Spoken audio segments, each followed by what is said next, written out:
ইতিহাসে শুধুমাত্র একবার এমন সময় এসেছিল যখন ক্যালেন্ডারে ৩০শে ফেব্রুয়ারি যোগ করতে হয়েছিল। বহু বছর ধরে প্রতি ৪ বছর পর পর লিপ ইয়ারের মাধ্যমে বছর গণনাকে সমন্বয় করতে আমরা অভ্যস্ত হয়ে পড়েছি। লিপ ইয়ার হলো প্রতি ৪ বছর পর পর ৩৬৫ দিনের ক্যালেন্ডারে ফেব্রুয়ারির শেষে বাড়তি একটি দিন যোগ হওয়া। তাই ২৯ ফেব্রুয়ারি অবশ্যই বিশেষ একটি দিন। কিন্তু এই ৩০শে ফেব্রুয়ারি কেন যুক্ত করতে হয়েছিল সেই ব্যাখ্যার আগে লিপ ইয়ার কেন আসে, কবে থেকে লিপ ইয়ার যুক্ত হয়েছে সেই ইতিহাস জানা প্রয়োজন। স্ক্র্যাপবুক বাংলা ভিডিওতে আপনাকে আরও একবার স্বাগতম।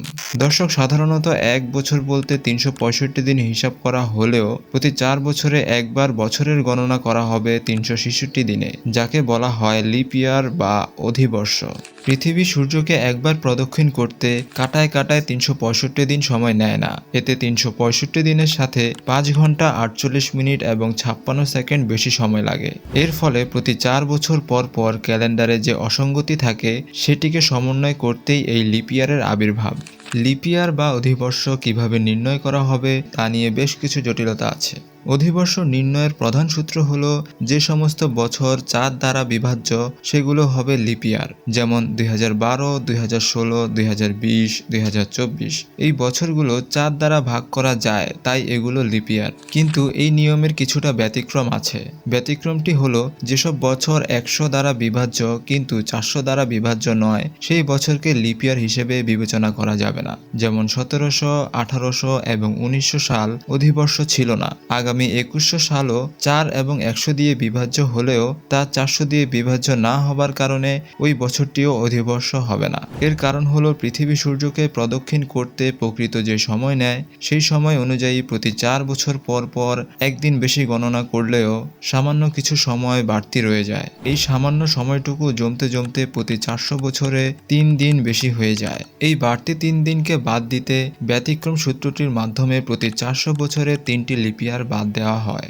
সম্রাট জুলিয়াস সিজার প্রায় ২০০০ বছর আগে আমরা বর্তমানে যে ক্যালেন্ডার ব্যবহার করি তার অনুরূপ একটি ক্যালেন্ডার প্রবর্তন করেছিলেন। এই বাড়তি সময়কে সমন্বয় করতে সোসিজেনেস একটি ক্যালেন্ডার তৈরির প্রস্তাব করেছিলেন, যা মিশরীয়দের ক্যালেন্ডারের সাথে প্রায় হুবহু মিলে যায়। সৌর বছরের সাথে সন্নিবেশ করতে প্রতি ৪ বছরে ৩৬৫ দিনের সাথে একটি অতিরিক্ত দিন যোগ করতে হয় তখন, আর এভাবেই জুলিয়ান ক্যালেন্ডারের জন্ম হয়। কিন্তু এই জুলিয়ান ক্যালেন্ডারও বেশি দিন টেকেনি। ওই ক্যালেন্ডারে কিছু ফাঁক থাকার কারণে ১৫৮২ সাল থেকে ক্রমান্বয়ে জুলিয়ান ক্যালেন্ডারের জায়গা প্রতিস্থাপন করে নেয় আজকের গ্রেগরিয়ান ক্যালেন্ডার।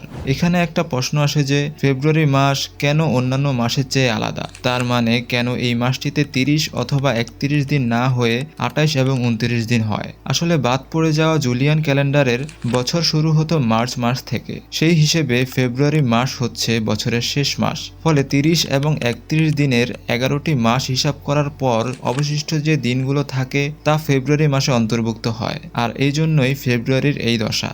১৫৮২ সালে জুলিয়ান ক্যালেন্ডারের শেষ সময়কালে মানে গ্রেগরিয়ান ক্যালেন্ডারের সূচনাকালে ১৩তম পোপ গ্রেগরি তার ক্যালেন্ডারে থাকা অসঙ্গতিগুলো ঠিক করার জন্য কিছু পরিবর্তন এনেছিলেন। মূলত অতীতের সকল ক্যালেন্ডারগুলোতে লিপ ইয়ার থাকা সত্ত্বেও সৌর বছরের এই গণনাটি সঠিক হয়নি। সৌর বছর আসলে একটু ছোট, সুনির্দিষ্টভাবে বললে ১১ মিনিট ১৪.৭৮৪ সেকেন্ড কম, যার ফলে লিপ ইয়ার সহ গণনা করা বছর শতাব্দীর পর শতাব্দী চলতে থাকায় একটি সময় এসে ১০ দিন বেশি গণনা হয়ে যায়। পরবর্তী ৪ দশকে লিপ ইয়ার নির্মূল করার পরিবর্তে তারা অক্টোবর মাস থেকে এক লাফে ১০ দিন কমিয়ে দেয়। ১৫৮২ সালে ৫ই অক্টোবর বৃহস্পতিবারের পরের দিন ১৪ই অক্টোবর শুক্রবার করা হয়। যুক্তরাজ্য, যুক্তরাষ্ট্র এবং আমেরিকান উপনিবেশগুলো এই পরিবর্তন সাদরে গ্রহণ করে। তবে নতুন ক্যালেন্ডারে সমন্বয় করতে গিয়ে ১৭৫২ সালে তাদেরকেও ১২ দিন কমাতে হয়েছিল। তারা ২রা সেপ্টেম্বর থেকে এক লাফে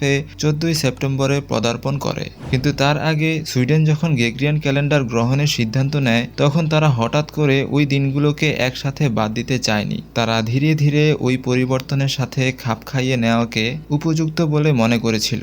এজন্য তারা টানা ৪০ বছরের জন্য ফেব্রুয়ারির লিপ ইয়ার দিনগুলো এড়িয়ে যায়, যতক্ষণ না সেগুলো সামঞ্জস্যপূর্ণ হচ্ছে। তাদের এতদিনের অনুসরণ করা জুলিয়ান ক্যালেন্ডার অনুসারে ১৭০০ সালে একটি লিপ ইয়ার ছিল, কিন্তু তারা ফেব্রুয়ারি ফেব্রুয়ারি মাস শুধুমাত্র 28 দিনেই কাটায়। কিন্তু ওই সময় যুদ্ধ শুরু হয়ে যায় এবং অন্যান্য অগ্রাধিকারমূলক কাজের মধ্যে এই লিপ ইয়ার না কাটানোর পরিবর্তনের কথা তারা ভুলে যায়। কয়েক বছর পরে সম্রাট দ্বাদশ চার্লস বুঝতে পেরেছিলেন যে সুইডেনের ক্যালেন্ডারটি জুলিয়ান বা গ্রেগরিয়ান কোনোটিই নয়। তারপর তিনি ক্যালেন্ডার প্রণয়নে কঠোর ব্যবস্থা গ্রহণ করেন এবং আগের সব পরিবর্তন বাতিল করেন। কিন্তু যেহেতু তারা ইতিমধ্যেই 1700 সালের অধিবর্ষ বাদ দিয়েছিল, তাই তিনি আদেশ দেন যেন 1712 অর্থাৎ আরেকটি লিপ ইয়ারে 29শে ফেব্রুয়ারির পাশাপাশি আরেকটি অতিরিক্ত দিন যোগ করা হয়। এভাবে জুলিয়াস সিজারের সময় থেকে ইতিহাসের প্রথম এবং একটি মাত্র বারের জন্য 30শে ফেব্রুয়ারি তারিখটি তৈরি করা হয়েছিল।